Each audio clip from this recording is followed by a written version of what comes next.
जफर साहब, अब एक चीज देखने में आ रही मिडिल ईस्ट के अंदर, कैसा लगता है जैसे कि मिडिल ईस्ट डिवाइडेड है इस वक्त। जिस तरीके से रिस्पॉन्स आना चाहिए तो उस तरीके से रिस्पॉन्स नहीं है। जो जो जो जिस तरीके से फिलिस्तीन के साथ या हमास के साथ खड़ा होना चाहिए था, वो भी एक तरीके से दिख नहीं रहा है। कुछ कंट्रीज हैं जिन्होंने पिछले 2-3-4 सालों में अमेरिका के कहने पे या अपने स्तर पर अब्राहमिक अकॉर्ड करके वो जो है वो इजराइल के साथ संबंध बनाने की कोशिश की, जिसमें यूएई है, बहरीन है, सूडान है, मोरक्को है। क्या कारण है ये? देखिए आशुतोष, हमको यहाँ दो चीजों को अलग करने की जरूरत है। पहले, हमास बिल्कुल अलग है और फलस्तीनियों के साथ जो हुआ है, यानी 75 साल से आप सोचिए कि उनकी जमीन पे आपने कब्जा कर लिया है, उनके मुल्क पे आपने कब्जा कर लिया है, और ऊपर से जो उनका कब्जा किया हुआ, जो उनको दिया था, उस पर आपने सेटलर बसाए। तो जो जुल्म है, अच्छा मैं इसलिए कह रहा हूं कि मैंने बहुत डिटेल्ड सफर इजराइल में भी किया है, पैलेस्टाइन में भी किया है, तो उसके पस मंजर पे मैं बोलता हूं। अच्छा, मैंने हमास के लोगों से भी मुलाकात की, बातचीत की, और उधर फतह के लोगों से भी, और पीएलओ को लोगों से भी। तो दोनों को अलग करना बहुत जरूरी है। हमास का अपना एक है, और एक फलस्तीनियों की जो तकलीफ है। एक बात मोस्ट इंपॉर्टेंट यहां पर जो आपने बात कही, देखिए हमास जो है, मैं हमास के लोगों से जब मैं मिला था 2018 में मैं गया था, वो बिल्कुल तैयार। और आप ये अभी जो हो रहा है ना गजा में, ये कोई ज्यादा नहीं है, डिग्री का ही फर्क है। 2019 में आशुतोष, यूएन सेक्रेटरी जनरल ने कहा था कि Gaza is an open hello. ये 2018 की बात है। 2019 में इजराइल के जो अभी उस जमाने के जो इंटेलिजेंस के जो चीफ थे, उन्होंने ये कहा था कि Gaza is an open prison. एक बात याद रखना आशुतोष, कि जिसका सब कुछ खत्म हो जाता है ना, उसको गुमाने का कोई डर नहीं होता। ये मुझे हमास के लोगों ने कहा था कि हमारा क्या तुम ले लोगे। आप देखिए, अभी ये रैग टैग एक आर्मी है, ये कोई आर्मी तो है नहीं ना, इनके पास हथियार भी कुछ नहीं है। मेरे सामने दो आर्मी के एक्सपर्ट बैठे हुए हैं। ये मैं इनसे पूछना चाहता हूं कि दुनिया की कोई भी आर्मी है ना, हमेशा अपना डिफेंस तैयार करती है कि वापस कैसे जाना। ये पहली आर्मी है दुनिया में जिसको वापस ही नहीं जाना, जो आई है मरने के लिए। तो जो मरने के लिए आता है ना, उससे दुनिया में कोई जीत नहीं सकता। और जो भूखा रहना, वो कहता है मैं भूखा मर जाऊंगा, आप मुझे क्या सताओगे। और रही बात पानी बंद करने की, 3 साल पहले 90% गाजा के पास, गाजियंस के पास प्योर ड्रिंकिंग वाटर नहीं था। तो वो तो जहन्नम ज़दा जिंदगी सालों से गुजार रहे थे। आप इससे ज्यादा उनका क्या बिगाड़ सकते हो।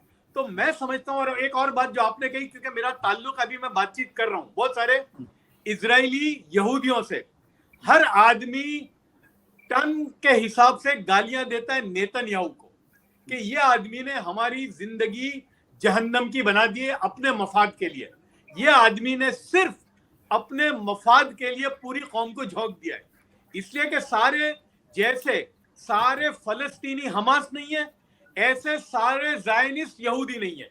एक बहुत बड़ा तबका यहूदियों का वो है इजराइल में, कि जो कहता है कि इनसे के साथ बड़ी नाइंसाफी हुई है।